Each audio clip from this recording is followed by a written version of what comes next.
ඒක නම් ඉතාමත්ම අපි හැමෝම අවධානය යොමු කරන්න ඕනේ ප්‍රශ්නයක් තමයි ඔබ ඇහුවේ. දැන් අපිට අපේ රටේ අපි මේ රටට හරි ආදරේ අපේ ජනතාව ඉතාමත්ම ලෙන්ගතු කමින් කටයුතු කරනවා.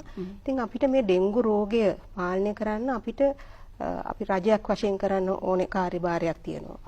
ඒ වගේම සෞඛ්‍ය අමාත්‍යාංශයෙන් කරන්න පුළුවන් ඕනේ කාර්යභාරයක් තියෙනවා. ඒක තමයි මම දැන් ඉස්සලා කිව්වේ.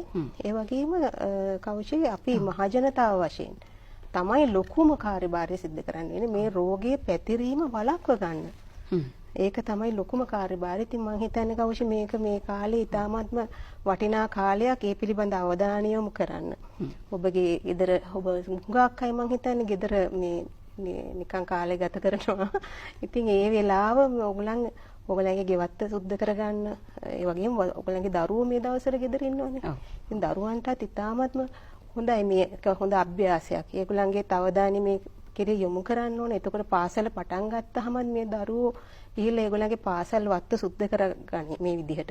ඕගොල්ලෝ ආදර්ශමත්ව දෙමව්පියෝ දරුවන්වත් සහභාගී කරවගෙන තමන්ගේ ගෙවත්ත හොඳට සුද්ධ පවිත්‍ර කරගන්න. මොකද අපි නොදැනුවත්ව ටිෂු බෑග්ස් වගේ දේවල් මූඩි ඒ වගේම නොයෙකුත්